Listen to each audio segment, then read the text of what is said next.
It's a very long story. That's the beginning.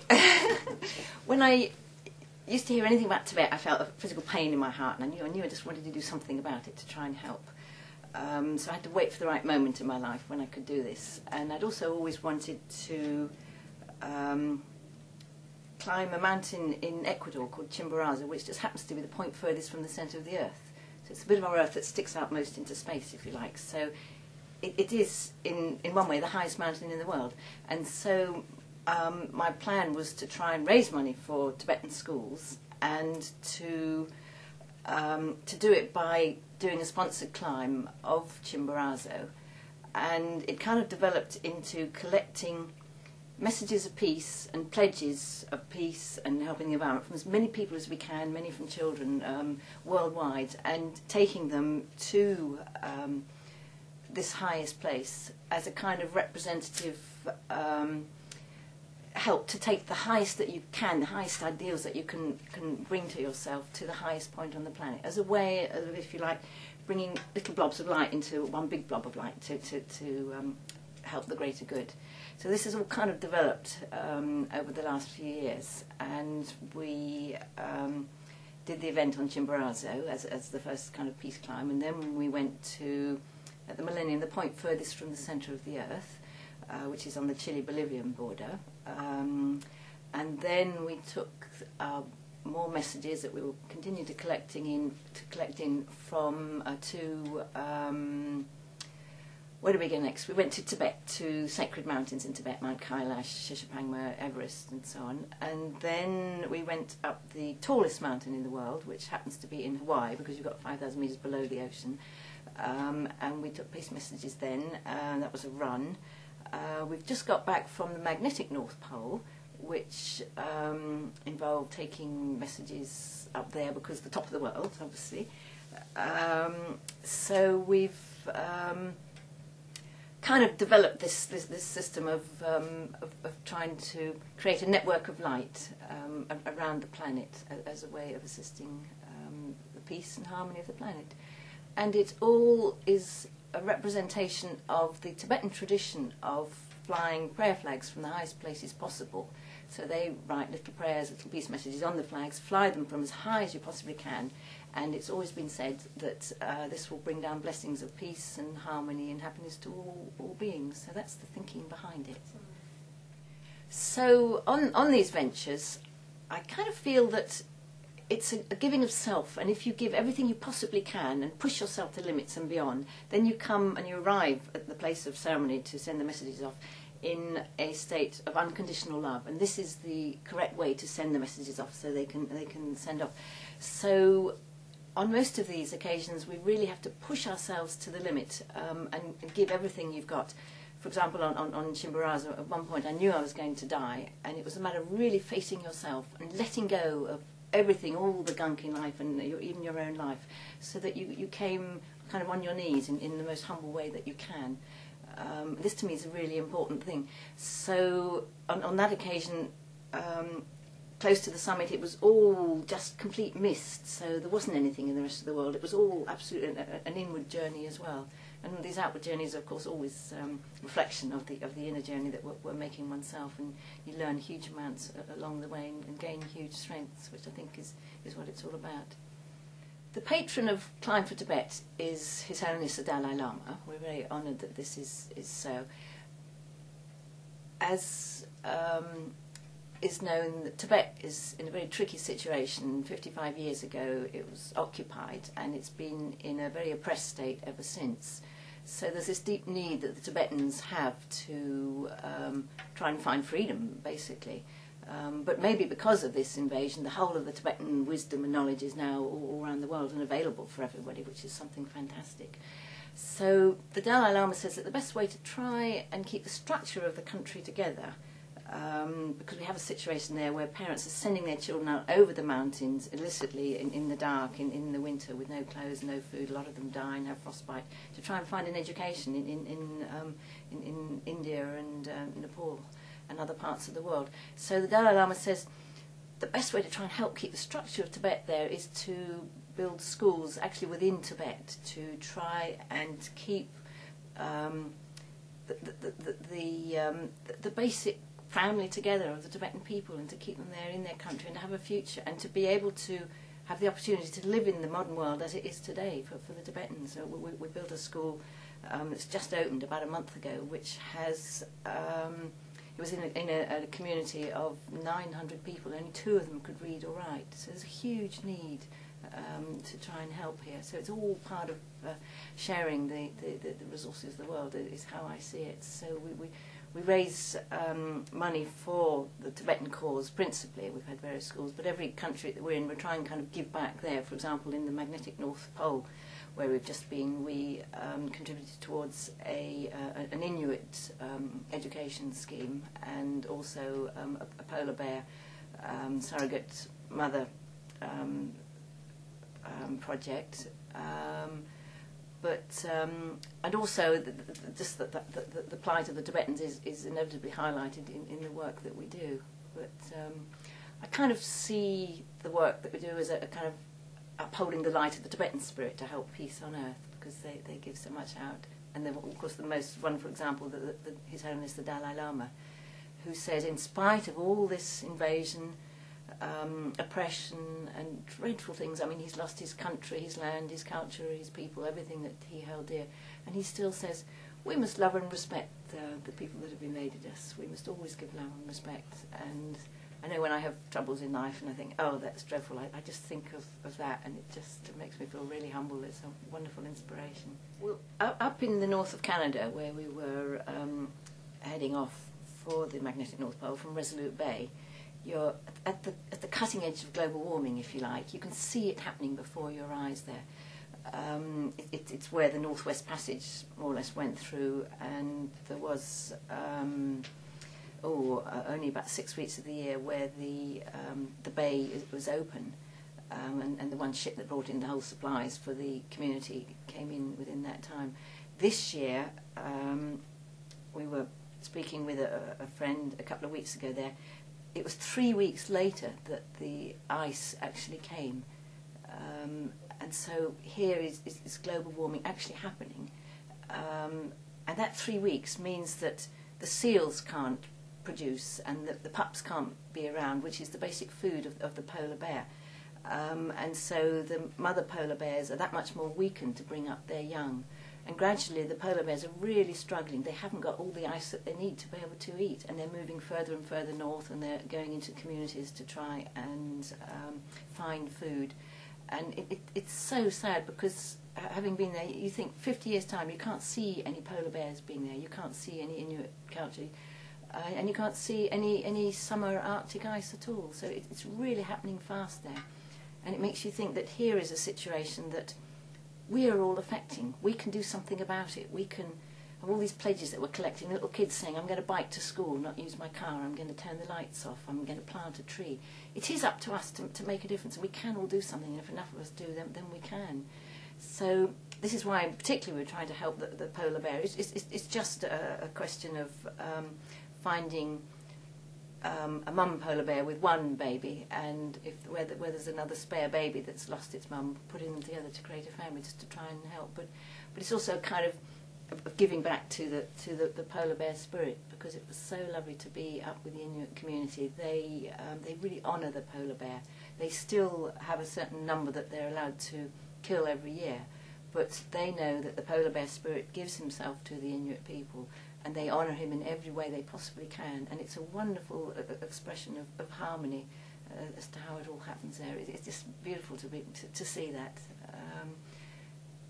The Inuit people have got so much to offer the rest of the world, in the way they say, we can all live as one people, and we're all interconnected. We spoke with an Inuit guide there at a time where we were feeling really upset about things, and this is what he said. That was their basic way of living. They have a basic service. You share everything. They bring seals in for food, and they go around and share it with the whole of the community. It's such a basic way of living, and these lovely cultures about how to live in harmony with the world are getting lost. So we're just trying to give back in every way that we can when we experience this sort of understanding. I would love to be a much more practicing Buddhist, but I'm kind of my own sort of philosophy in a way. So it's not really attached to certainly any religion. I'm a highly spiritual person, but I'm not a highly religious person in any way. Oh, gracious, yeah, read the book. Read Cry from the Highest Mountain. But of course, my individual philosophy, as everybody's kind of develops and changes every day, doesn't it? But it is close to Buddhism, and the way of thinking, in the way of the fact that I try to believe that we're all interconnected, and my work here is to kind of channel light to where it's needed, particularly like you might watch the news or people come to you with huge problems or something, and you know that if you're open, then that light will come through, and however you see this higher energy. I mean, everybody names in different ways, don't they? But it's just being there and doing something positive about it, which I think all comes through the mind, doesn't it? And not letting all these deeply physical negative energies that are around the world at the moment, not letting them bring you down, just to try and keep your vibration high, which I try and do. Of course, you know, it doesn't happen all the time, and you think, oh, you know, you take on other people's problems, but ideally you've got to just channel and just try and help them and send it back. So I know the theory, I don't always do it, but that's what I like to think is quite possible. If we can all do this, then the whole of the consciousness of humanity will be raised, which is what is happening at the moment. All these light workers around the world are all doing things in their different way, and I know my work is with the peace messages and creating the network of light, and kind of being an earth healer, as well as a healing on an individual level. We've been asked by an ascended master to take crystals on every occasion to the mountains. And, for example, at the magnetic North Pole, he sent a beautiful rose quartz crystal, and he said that this crystal is programmed to the frequency of the other crystals on the other mountains that we put, so that this circuit of light, this frequency of light, is able to continue. And at 6 o'clock on the 6th day of every month, we have a kind of Climb for Tibet world tune-in, and we just focus in on the crystals where we've put on the various mountains, just as a way of connecting up and holding that energy. And he also said that this rose quartz crystal, once it's placed in the Arctic, it will emit a permanent frequency of love. So what we did, we found a little stupa of ice at, it was about 16 nautical miles northeast of the magnetic North Pole, and we put the crystal on the top, and we read out the peace message. A lot of them we'd read out with the Inuit children, but the ones that we read out there, and we had every single peace message there that on paper, and we burnt it all, and the ashes went into the ice, and a month later the whole of the ice would have melted, so that the crystal and the ashes of the peace messages are all able to go out at a physical level as well. Of course, during the ceremony, my belief is it was a six-pointed star, which was a vehicle of light, which kind of everything went off in at the time of the ceremony. And then we walked up a little mountain that was nearby, on one of the last islands in the north, and just to honour the Inuit way of doing things, we built what they call an inukshuk, which is a stone man, basically, and they use them to direct the way to go to good hunting grounds or safe passage, or the direction for where something important is. So we built an inukshuk with its arm pointing at the exact spot where we had left the peace messages and the crystals, so that it would be there for all time in the Inuit way of doing it. So far I've completed one book, Cry from the Highest Mountain. I'm about 3 or 4 books behind at the moment, just can't find time in life to finish them all. But I know it's an important part of the work of really sharing these wonderful experiences that I've been privileged to take part in, so that masses of people can also perhaps be inspired or just stimulated in the way that is useful for their lives. because I do see my work as a way of, I dedicate it to the healing of the planet and the raising of the consciousness of humanity at this stage, which I kind of feel I'm guided to do. So the book is all part of that, and doing slideshows and so on. So Cry from the Highest Mountain has got a foreword by His Holiness the Dalai Lama and the introduction by Joanna Lumley, who are two of our patrons, which is very exciting. And this actually is the journey to the point furthest from the centre of the Earth, which is not Everest, which is of course the highest above sea level, because the world isn't round. It's an oblate spheroid, sticks out at the equator. So this, if you like, is the point which sticks out furthest into space. So this is the furthest point of the Earth, and the place to take the peace messages. I see it as a kind of creating a shield of light around the world, because it's the furthest point of the world. But a lot of people think, oh, it's a bit weird, how can it be the highest mountain? So the book is about the journey, four of us, one young Tibetan, so it's very much about Tibet, but obviously about Mi'kma''s experience and how his courage and dedication and strength carried him through, which is a lovely expression of the way the Tibetan people have been coping in all the very hard things that they've had to deal with in life. So it's all about facing myself and as well, and what happens in Ecuador, all the training climbs, and the climb itself, and what it's like when you're really totally vulnerable and are open to help that's going on, and you reach a stage where you know you can't go any further, and yet you keep going. And I think increasingly we all do that in life to achieve things that we know we can't do, but you just got to find whatever the strength is within you, how everybody does it in their own way to try and move through these times. So an inspirational sort of read, hopefully. I do believe that if you're open and aware, life will come back at you really fast, so you get a kind of guidance system as if you're working right, like you get wonderful coincidences and serendipity, which is a wonderful word, isn't it, happen in life if you're open.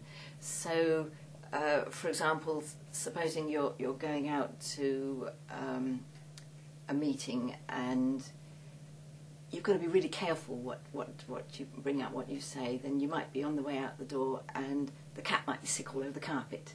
Something like that, just as a kind of, you must listen to life's messages. And I believe that the quicker life comes back at you, then the more you are on your right path. So the big thing is just to be aware and open. So I mean, you know, you might be playing a game of tennis and you might do a net shot and the next one comes back at you a net shot. I mean, that's kind of like instant karma.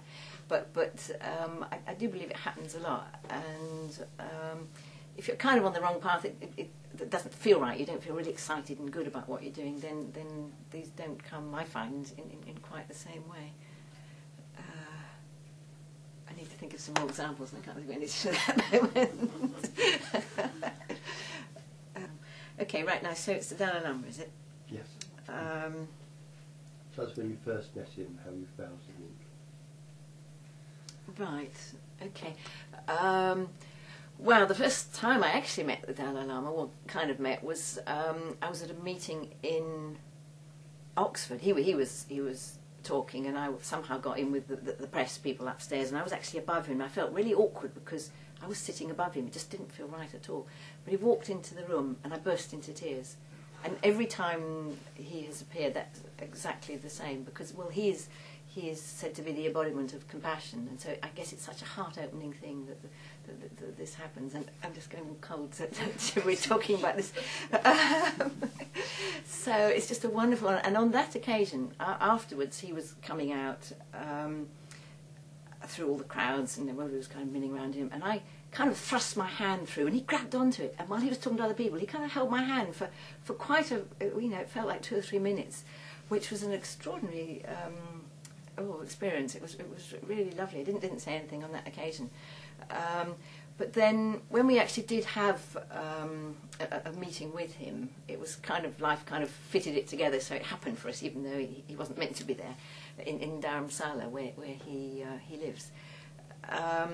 We had about 10 minutes, and we'd been around Tibet, and we'd collected a whole tray full of rocks from all the sacred places around Tibet, and we presented them to him and said, you can't go to Tibet, so we brought part of Tibet to you. It was a wonderful thing to do. And we thought, all the questions he's going to ask us, and we'd have all the answers. And he said, how many millions of years old is this rock? And so we didn't have a to study. But he is just so wonderful. He's got the biggest aura I've ever seen of anybody. There's absolutely no ego there. He's just, it just kind of hugs you. But I was totally tongue-tied, actually, just being next to him. So it was just really precious to be there and to be with him, and feel very honoured that he's done the forward for my book. He's just done the forward for the next book as well, and that he's the patron of Climb for Tibet. So he's a great inspiration to me. Just to explain, part of the work I do on an individual healing level is with the White Eagle Lodge, which has its main area just up the road here. So on that occasion, I was coming back from the lodge, and you kind of feel the kind of energy coming through your hands when you've been involved with that. And so I came back, and I put my hands around the globe. And I suddenly realised that the work that we're doing was kind of spreading out in areas of the globe in our network of light. So the work on the South American peace climbs was actually balancing out the energy with the really strong, powerful energy of Tibet. So that was kind of covering all that area. And the work from Hawaii was actually balancing out what needed to be done, a peace climb in Africa. So, and it was more or less exactly on Kilimanjaro. So we've got to cover Kilimanjaro to kind of get that area in with the network of light from the peace energies. And the top of the world, which we've just done, was kind of covering all that bit. So this left a gap, which was obviously the South Pole. And I realised that once we'd done the South Pole, and of course the African one, then we had the whole world completely covered. The energy in my hands was just telling me that this was happening. So, and then my life's work would be complete. So that was a really exciting discovery. But it does mean that we've got to go to the South Pole next. So that the whole world will be covered with this network of light, and all the peace message energy from thousands of people will all be holding it, and it'll all help the healing of the planet. So the South Pole has to happen next. So the plan is that in 2008, at the end of the year, there's a race taking part to the South Pole. It's kind of described as the greatest race since Scott and Amundsen. I mean, I've no reason to want to race to the South Pole, but if it's a way that you can get there, then that's fantastic. So I kind of feel that I get guided on these occasions, and that's where I'm meant to be going. So we want to collect as many peace messages as we can before that time. They can be a pledge as to how you're going to help the earth, or how just to help the peace. I mean, lots of kids say something like, I will not fight with my brother, or I will not fight with my sister, and it makes their family a much happier place, and then that goes out into the community. So it's a wonderful thing of people making just a difference within themselves. And lots of people just send us beautiful prayers or sayings or wishes, or it doesn't matter what it is, as long as it's something from your heart, and we will take this message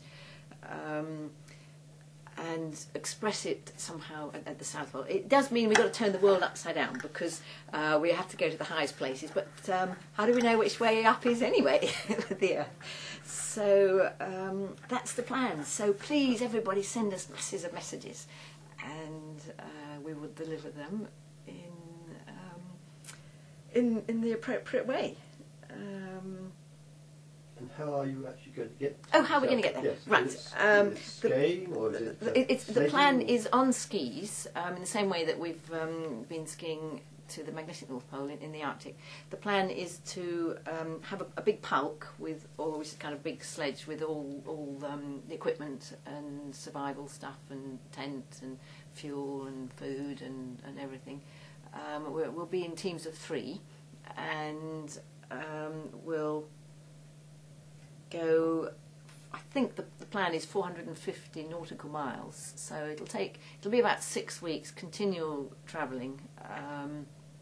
Probably down to about minus 60 or 70 or something lovely. No polar bears, but we do have crevasses and we do have altitude to contend with at the South Pole. And of course ferocious winds and everything. But kind of it's a bit like the birth of a child, isn't it? You've got to go through the worst to get to the best, I think. So, and then I think when you can really kind of come in the right sort of energy. That's how I see it anyway. So this is the plan. All the things you do, what we really don't realise is they're highly dangerous. Probably they're dangerous if you think you are, aren't they? Yes, I always kind of feel I'm well protected, and I suppose because I know I'm doing the work I'm meant to be doing, and I know it's helping the Earth, and this is where I need to be, and I feel really excited about that. So I suppose it makes it more interesting for other people to look at and send messages with us and donate to help the schools in Tibet and so on. But isn't life dangerous everywhere? You just never know what's going to happen to you. So you might as well be with it and go for it. Can you reflect back on something you said earlier? And that was, you said when you was on that mountain you felt you were going to die.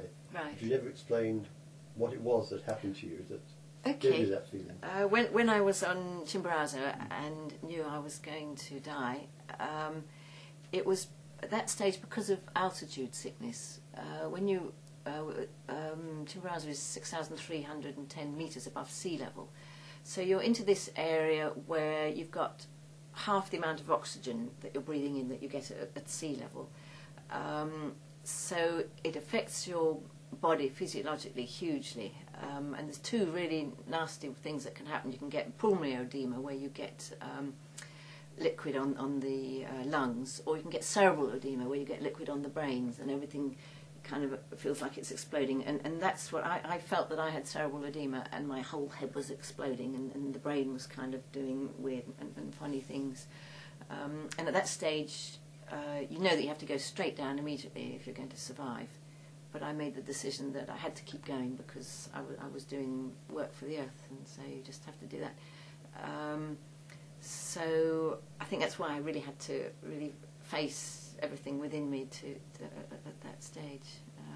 Dreadful thing, altitude sickness, really.